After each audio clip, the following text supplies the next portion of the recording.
க்கும் வாய்ப்பளித்த இறைநிலைக்கும் குருவிற்கும் வணக்கங்களும் நன்றிகளும். உலக சமுதாய சேவா சங்கத்திற்கும் ஸ்கை நார்வே டென்மார்க் மனவளக்கலை மன்றங்களுக்கும் எனது நன்றியை தெரிவித்துக் கொள்கிறேன்.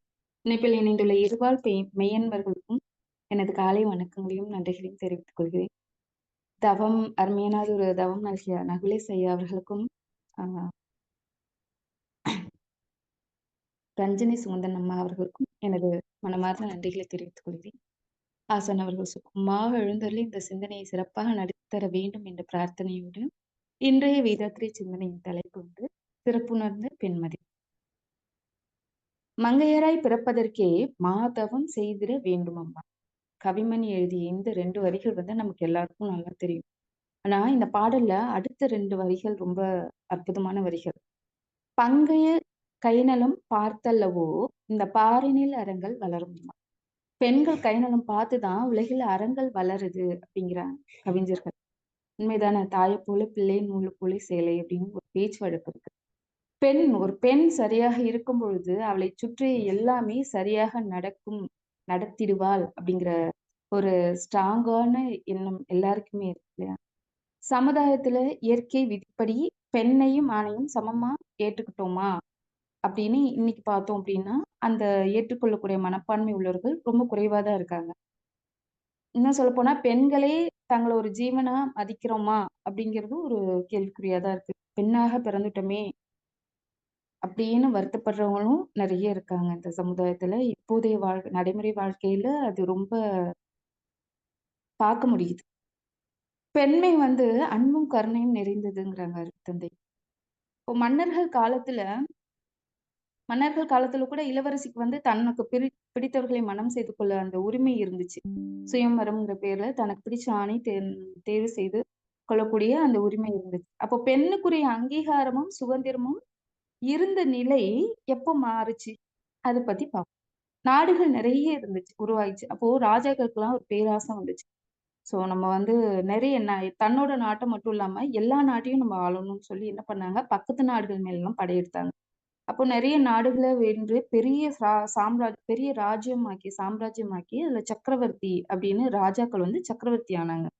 அப்போ ஒரு நாட்டு மன்னன் இன்னொரு நாட்டு மன்னனோட சொத்துக்களை யார வென்றானோ அவனுடைய சொத்துக்களை அபகரிக்கக்கூடிய பழக்கம் இருந்துச்சு.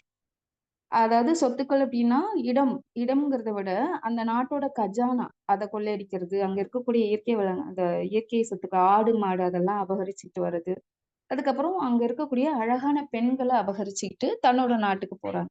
இப்போ இயற்கையிலே பாத்தீங்கன்னா பாலுணர்வு இருக்கும் இல்லையா?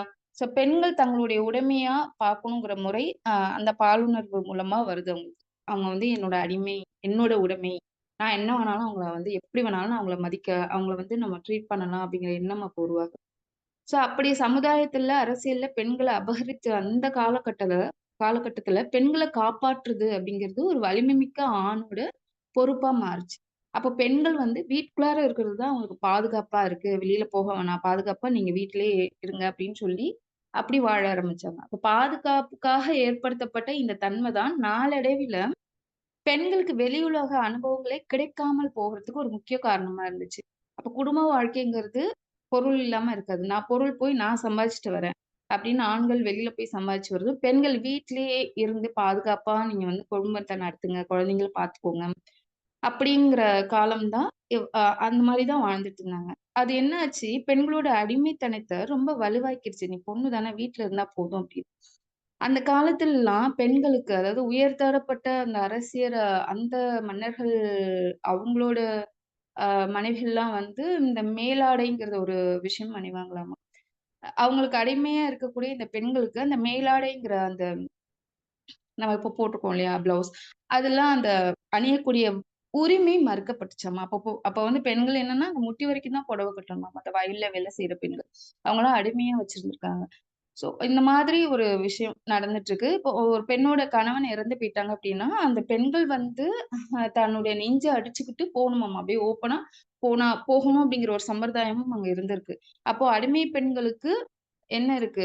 மேலாடை அணியக்கூடிய அந்த உரிமை கூட கிடையாது அப்படிங்கிற வழக்கம்லாம் அந்த காலத்துல இருந்திருக்கு. இத கூட மகாபாரதத்துல சொல்றாங்க. ஆ ஏன் திரௌபதி துகிலெறியப்பட்டாள் அத்தனை ஆண்கள் முன்னாடி சபையில வச்சு அப்படின்னா, அடிமையான பெண்களுக்கு அந்த மேலாடை போட்டுக்கக்குள்ள அந்த அனுமதி கூட கிடையாது அப்படிங்கிற அந்த வழக்கம் அப்ப இருந்ததால தான் அவங்களோட அந்த துகிலுறுதல் அப்படிங்கிறதே நடந்திருக்கு அப்படின்னு சொல்றாங்க. அப்போ இவ்ளோ அடிமைத்தனப்பட்ட அந்த பெண்கள் எப்போ வெளியில வர ஆரம்பிச்சாங்க அப்படின்னு பார்த்தா, காலங்காலமா இந்த பெண்களுக்கு படிப்பறிவு இல்ல. அதனால தான் அவங்க மத்தவங்க செய்ற அந்த அநியாயத்த பொறுத்துக்கிட்டு வாழ்றாங்க அப்படிங்கிற ஒரு எண்ணம் வந்துச்சு. அப்போ வெளி உலகம் அனுபவம் இல்லாம அடக்கி, அடக்கி அடிமையாவே நடத்தப்பட்டதால, பெண்களுக்கு அவர்களோட உணர்வுகள் பத்தியே ஒரு அக்கறை இல்லாம போயிடுச்சு. அவர்களே தங்கள மதிக்கிறதும் கிடையாது.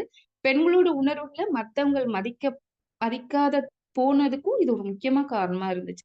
அப்ப அந்த சுயமா சிந்திப்பதற்கு பெண்களே அப்ப தயாரா இல்ல.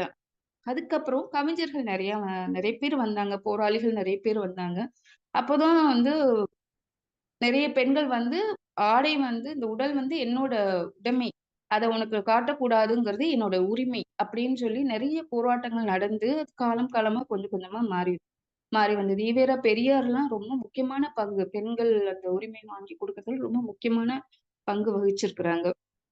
அப்ப காலம் காலமா வருது. அப்போ பாரதியார் அப்படிங்கிற ஒரு தனி மனுஷன் பெண்களுக்கு கொடுக்கப்பட வேண்டிய கல்வி ரொம்ப முக்கியம் அப்படின்னு சொல்லி, ரொம்ப அவரோட கருத்துக்கள் நம்மள நெறைய ரீச் ஆச்சு. நெறைய மக்களுக்கு அவரோட கவிதைகள், "பட்டங்கள் ஆள்வதும் சட்டங்கள் செய்வதும் பாரினில் பெண்கள் நடத்த வந்தோம். அட்டம் அறிவினில் ஆணுக்கெங்கே பெண் இளைப்பிள்ளை காண் என்று கும்மியடி. வேதம் படைக்கவும் நீதிகள் செய்யவும் வேண்டி வந்தோம் என கும்மியடி" என்று புதுமை பெண்ணிற்கு இலக்கணம் வகுத்து குடுத்தார் பாரதி. அத ஃபாலோ பண்ணி இன்னைக்கு நிறைய பெண்கள் நல்ல நிலைமைக்கு வந்திருக்காங்க. இப்போ அவங்க அவங்க பாரதியாரோட அந்த கவிதையில எனக்கு பிடித்த ஒரு 4 வரிகள். "ஏட்டையும் பெண்கள் தொடுவது தீமை என எண்ணி இருந்தவர் மாய்ந்து விட்டார். வீட்டுக்குள்ளே பெண்களை பூட்டி வைப்போம் என்ற விந்தை மனிதர் தலை கவிழ்ந்தார்." அப்போ அந்த காலம்லாம் மாறி, மாறி, மாறி இப்போ பெண்களுக்கு கல்வி, அடிப்படை சுதந்திரம் எல்லாமே கொடுக்கப்பட்டு வந்திருக்கு.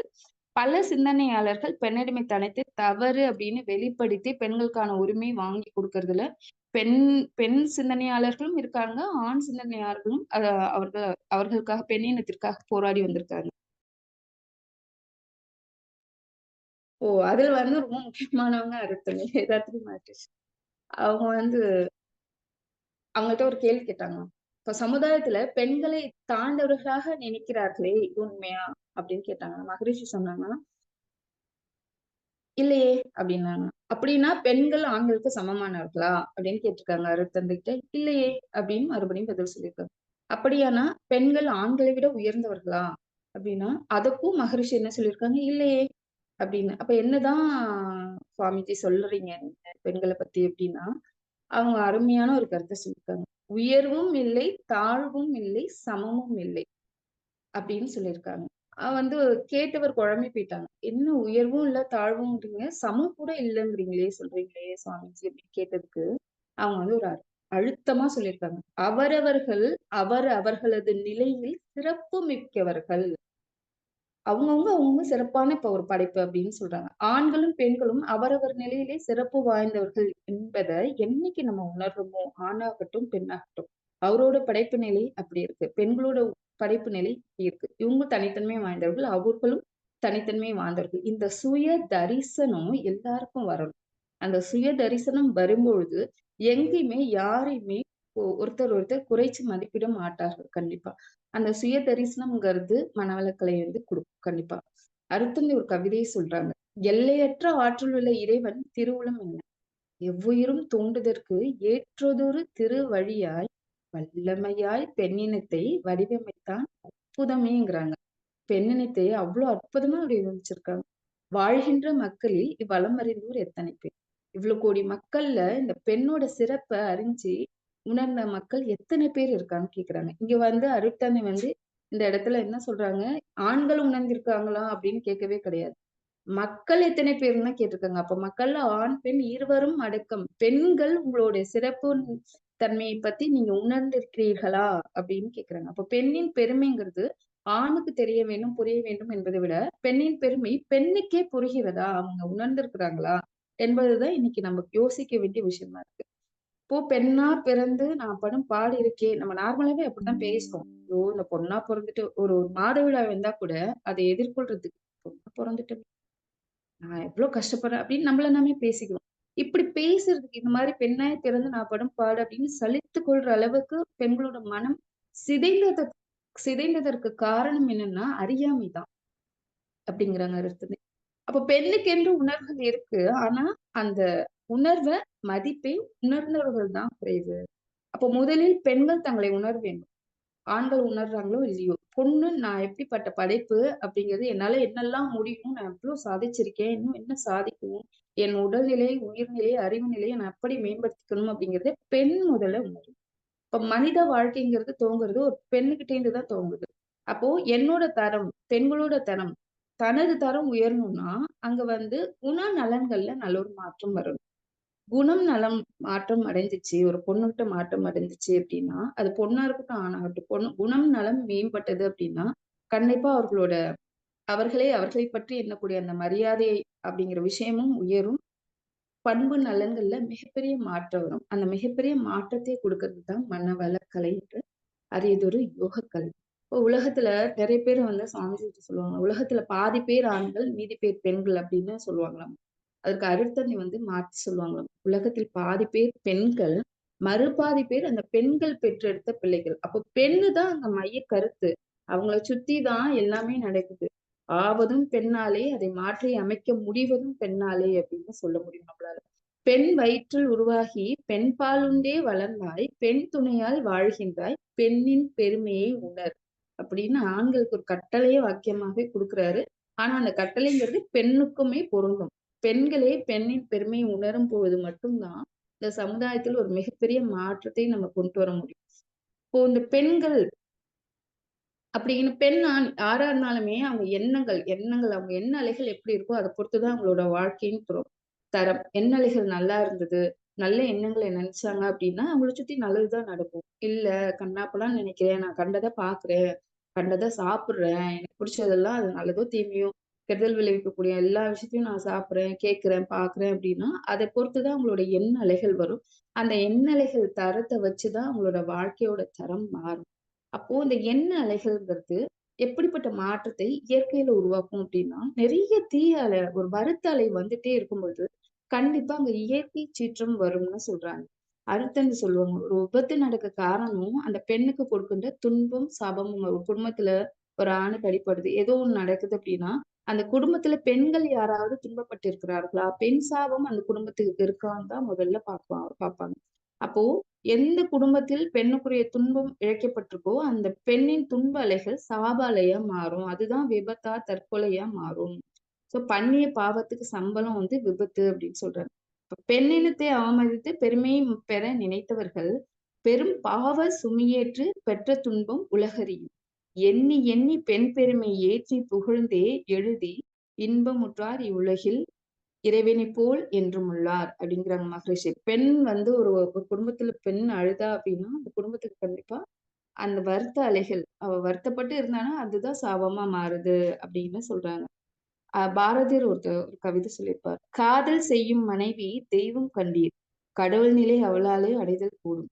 ஒரு பெண்ணு அன்புமயமா ஒரு குடும்பத்துல இருந்தாங்க, எல்லார் மேலும் அன்பு, அவங்களுக்கு பார்த்து செய்யக்கூடிய அந்த அந்த விஷயங்கள் பார்த்து பார்த்து ஒரு ஒரு விஷயம் செய்யறாங்க ஒரு குடும்பத்துல. அது குழந்தைங்களாகட்டும், இல்ல கணவனுக்காகட்டும் அப்படின்னா, அந்த குடும்பம் வந்து எவ்வளவு அன்பு மயமா இருக்கும். பாரதியார் சொல்றாரு, என்ன சொல்றாரு? கடவுள் நிலை அவளாலே அடைதல் கூடும் அப்படின்னு. இப்போ இங்க 2 கருத்தை நம்ம 2 விதம் இந்த இந்த கவிதையை 2 விதமா புரிஞ்சுக்கலாம். பெண் தானே தெய்வத்தன்மை அடையணும் அப்படின்னா, அவளது அன்பும் கருணையும் துணை செய்யும். ஏன்னா இறைநிலையோட குணமே என்னது? அன்பும் கருணையும் தான். மொத்த வேதாத்திரியம்னு சொல்றதே அதுதான். இறைநிலையோட குணம் அன்பு, கருணை. அது என்னைக்கு ஒண்ணுக்குள்ளார ஊற்றெழுந்து வருதோ, அன்னைக்கு வந்து இறைநிலையை உணர்ந்திருப்ப, அதுவாவே மாறியிருப்ப அப்படின்னு சொல்றாங்க. அப்போ இயல்பாவே பெண்கள்ட்ட என்ன இருக்கு? அன்பும் கருணையும் இருக்கு. இப்ப பெண் தானே தெய்வத்தன்மை அடைய அவளது அன்பும் கருணையும் கருணையும் துணை செய்யும்.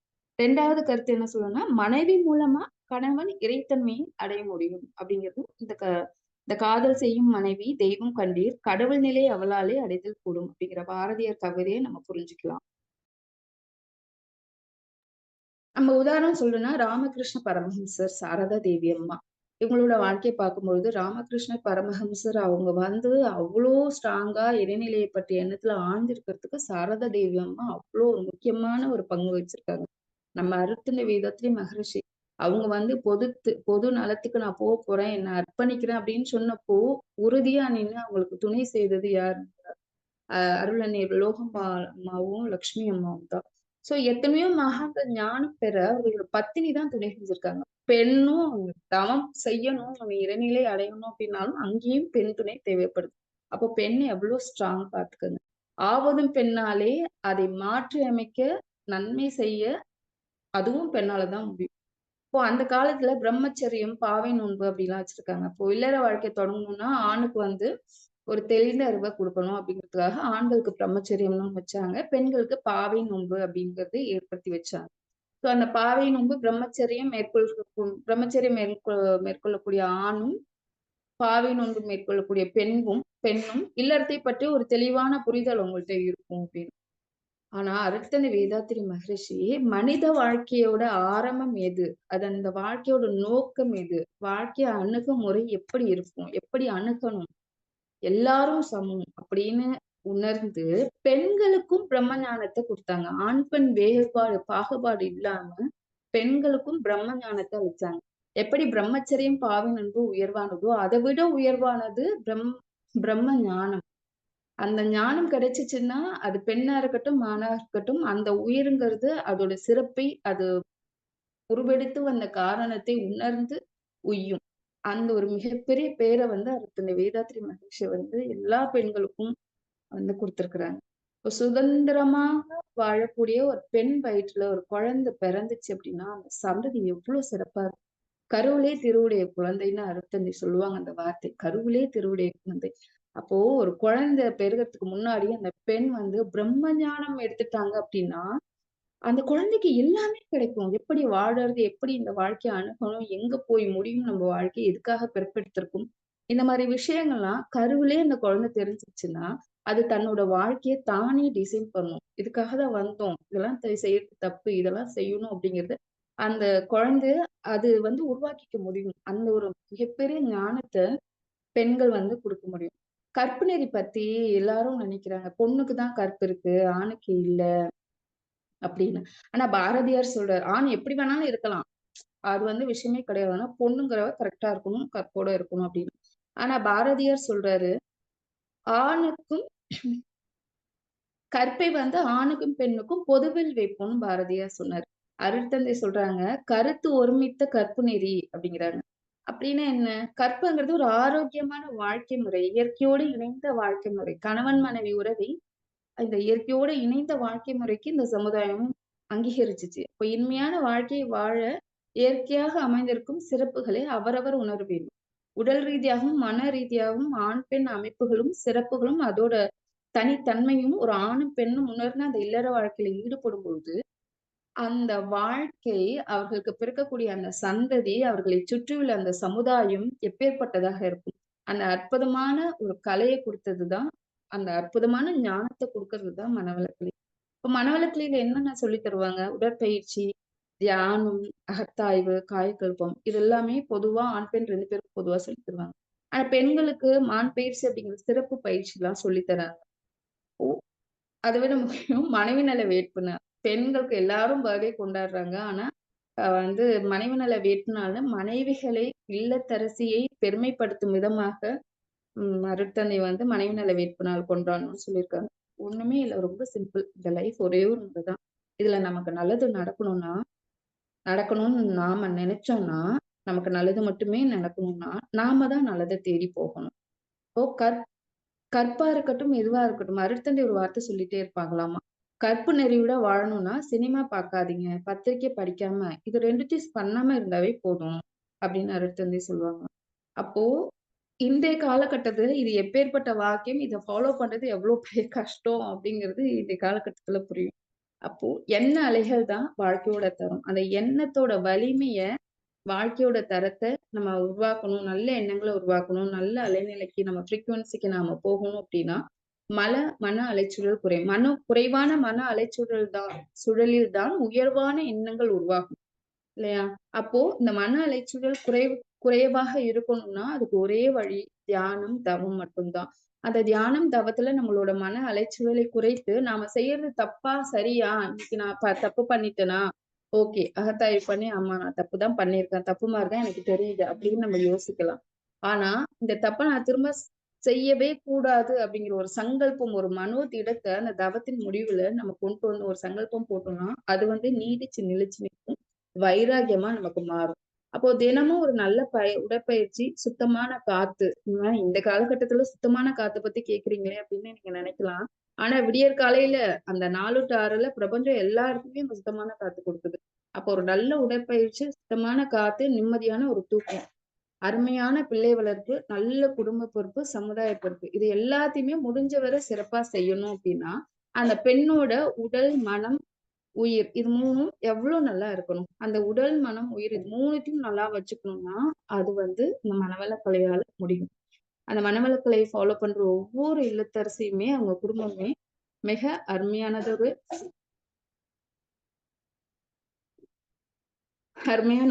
இல்லறமா இருக்கும். அப்போ நம்ம நெனச்சு பார்க்கணும். இன்னைக்கு நம்மள நாமே மத்தவங்க நம்மள குறை சொல்றாங்க அதெல்லாம் விட்டுடலாம்.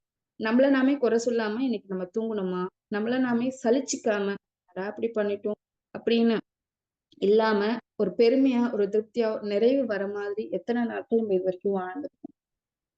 கை விரல் விட்டு எண்ணிடலாம். எப்படி இருக்கு? இது மாரி வாழ்ந்திருக்கோமா? இல்லையா? அப்படின்னு. ஸோ இது டெய்லி நடக்கணும். தினமும் ஒரு அற்புதமான ஒரு மனநிறைவான நம்ம வாழ்க்கைய வாழணும் அப்படின்னா, மனவளை கொடுக்கக்கூடிய தியானங்களும், அகத்தாய்வு பயிற்சிகளும் அதுக்கு நிஜமா கண்டிப்பா உதவி செய்யும் அப்படின்னு நான் நம்புறேன். அதான் உண்மை.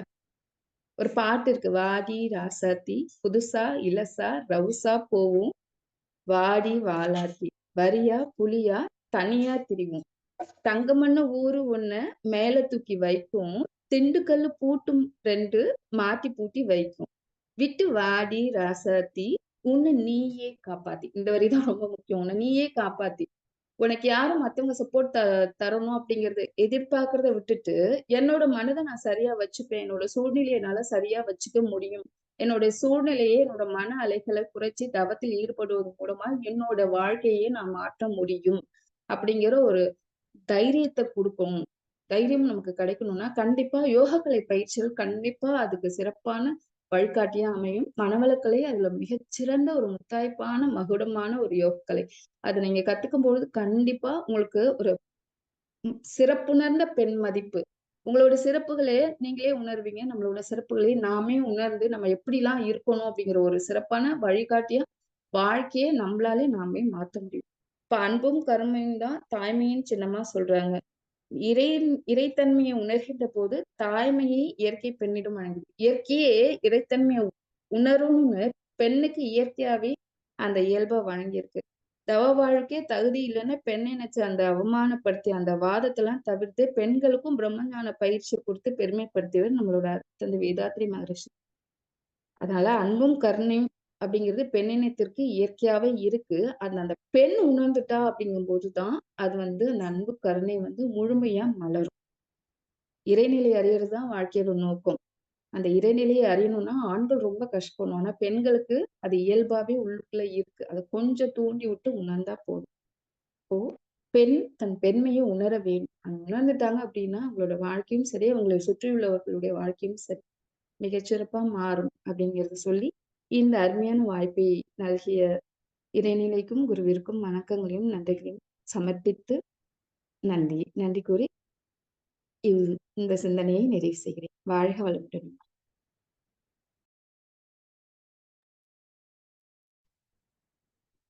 வாழ்